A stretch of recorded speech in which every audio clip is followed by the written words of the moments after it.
ಮಾಜಿ ಪ್ರಧಾನಿ ದೇವೇಗೌಡರ ಧರ್ಮಪತ್ನಿ ಚೆನ್ನಮ್ಮ ವಿಧಿವಶರಾದ ಹಿನ್ನೆಲೆ ನಿನ್ನೆ ಪದ್ಮನಾಭ ನಗರದಿಂದ ಹೊಳೆ ನರಸೀಪುರಕ್ಕೆ ಪಾರ್ಥಿವವನ್ನು ತೆಗೆದುಕೊಂಡು ಹೋಗಲಾಯಿತು. ಸಾರ್ವಜನಿಕ ದರ್ಶನಕ್ಕೆ ಇಡಲಾಗಿತ್ತು. ಈಗ ಹೊಳೆ ನರಸೀಪುರದಿಂದ ಹರದನಹಳ್ಳಿಗೆ ಪಾರ್ಥಿವ ಶರೀರವನ್ನು ತೆಗೆದುಕೊಂಡು ಹೋಗ್ತಾ ಇರೋದು. ಈಗಾಗಲೇ ಎಲ್ಲ ರೀತಿಯ ಸಿದ್ಧತೆಗಳು ಆಗಿದೆ. ಮಧ್ಯಾಹ್ನ 2 ಗಂಟೆ ನಂತರ ಅಂತಿಮ ವಿಧಿವಿಧಾನಗಳು ನೆರವೇರುತ್ತೆ.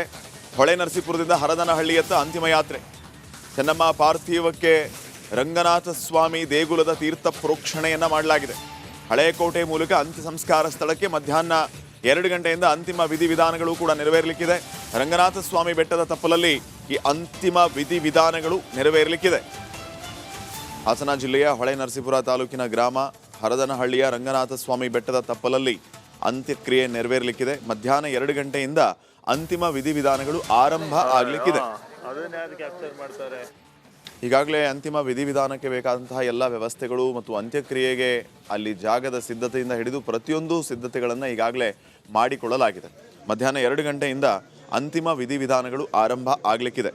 ರಂಗನಾಥ ಸ್ವಾಮಿ ಬೆಟ್ಟದ ತಪ್ಪಲಲ್ಲಿ ಅಂತ್ಯ ಸಂಸ್ಕಾರ ನೆರವೇರಲಿಕ್ಕಿದೆ. ರೇವಣ್ಣ ಅವರ ಜಮೀನು 10 ಎಕರೆ ಜಮೀನಿನಲ್ಲಿ ಈ ಅಂತ್ಯಕ್ರಿಯೆಗೆ ಜಾಗ ಗುರುತಿಸಿ ನಿನ್ನೆಯಿಂದ ಅಲ್ಲಿ ಸಿದ್ಧತೆಗಳು ಕೂಡ ಆಗಿದೆ. ಅಷ್ಟೇ ಅಲ್ಲದೆ ಅಂತ್ಯಕ್ರಿಯೆ ಸ್ಥಳಕ್ಕೆ ಬರೋದಕ್ಕೆ ಎಲ್ಲ ರೀತಿ ವ್ಯವಸ್ಥೆಯನ್ನು ಕೂಡ ಮಾಡಲಾಗಿದೆ. ಗಣ್ಯಾತಿ ಗಣ್ಯರು ಬರ್ತಾ ಇರುವ ಹಿನ್ನೆಲೆ 4 ಹೆಲಿಪ್ಯಾಡ್ಗಳನ್ನು ಅಲ್ಲಿ ಮಾಡಲಾಗಿದೆ. ಜಿಲ್ಲಾಡಳಿತದಿಂದ 2,000ಕ್ಕೂ ಹೆಚ್ಚು ಪೊಲೀಸರ ನಿಯೋಜನೆಯನ್ನು ಮಾಡಲಾಗ್ತಾ ಇದೆ. 4 SP ಇರ್ತಾರೆ ಒಬ್ಬರ.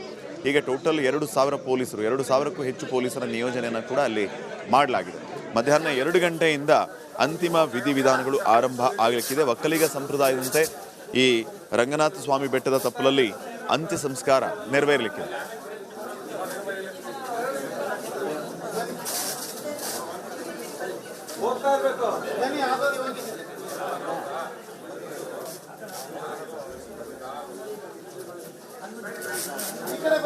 ಸದ್ಯ ಈಗ ಹೊಳೆ ನರಸೀಪುರದ ಅಲ್ಲಿಂದ ಅಂತಿಮ ಯಾತ್ರೆಯನ್ನ ರಂಗನಾಥ ಸ್ವಾಮಿ ತಪ್ಪಲಿನ ಹರದನಹಳ್ಳಿಯಲ್ಲಿ ಅಂತ್ಯ ಸಂಸ್ಕಾರ ಮಾಡಬೇಕು ಅಂತ ಈಗಾಗಲೇ ಪುರೋಹಿತರು ನಿರ್ಧಾರ ಮಾಡಿದ್ರು. ಅಲ್ಲಿ ತಗೊಂಡು ಹೋಗ್ತಾ ಇರುವಂಥ ದೃಶ್ಯ ಇದೆ. ಹಾಸನದ ಹೊಳೆ ನರಸೀಪುರ HD ರೇವಣ್ಣವರ ಮನೆ, ಅಲ್ಲಿ ಸಾರ್ವಜನಿಕ ದರ್ಶನಕ್ಕೆ ವ್ಯವಸ್ಥೆ ಮಾಡಲಾಯಿತು. ಅಲ್ಲಿಂದ ಈಗ ಹೊರಟಿರುವಂಥ ದೃಶ್ಯ.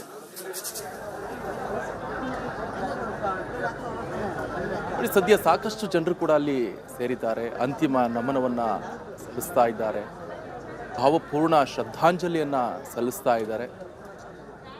ಸಾಕಷ್ಟು ಜನ ನೋಡಿ ಅಲ್ಲಿ ಅವ್ರ ಮನೆ ಮೇಲೆಲ್ಲ ಹತ್ಕೊಂಡು ನೋಡ್ತಾ ಇದ್ದಾರೆ. ಅಷ್ಟೊಂದು ಕಿಕ್ಕಿರಿದು ಜನ ಇದ್ದಾರೆ. ಕೊನೆ ಕ್ಷಣದಲ್ಲಿ ಕಣ್ತುಂಬಿಕೊಳ್ಳುವಂಥ ನಿಟ್ಟಿನಲ್ಲಿ ಸಾಕಷ್ಟು ಜನರು ಕೂಡ ಅಲ್ಲಿ ಭಾಗಿಯಾಗ್ತಾ ಇದ್ದಾರೆ.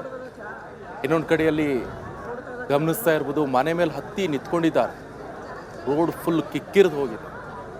ಇನ್ನೊಂದು ಕಡೆಯಲ್ಲಿ ಹೂವಿನಿಂದ ಅಲಂಕೃತಗೊಂಡಂತಹ ವಾಹನದಲ್ಲಿ ಚೆನ್ನಮ್ಮ ಅವರ ಪಾರ್ಥಿವ ಶರೀರವನ್ನು ಈಗಾಗಲೇ ಅಂತಿಮ ಯಾತ್ರೆಯನ್ನು ಮಾಡ್ತಾ ಇರುವಂಥ ದೃಶ್ಯ. ಹಾಸನದ ಹೊಳೆ ನರಸೀಪುರ ಚೆನ್ನಮ್ಮ ಅವರ ಮಗ HD ರೇವಣ್ಣ ಅವರ ಮನೆಯಲ್ಲಿ ಸಾರ್ವಜನಿಕ ದರ್ಶನಕ್ಕೆ ವ್ಯವಸ್ಥೆಯನ್ನು ಮಾಡಲಾಯಿತು. ಬೆಳಿಗ್ಗೆ 7 ಗಂಟೆಯಿಂದ ಈಗ ಅಂತಿಮ ಯಾತ್ರೆ ಸಾಗಿ ಬರ್ತಾ ಇದೆ.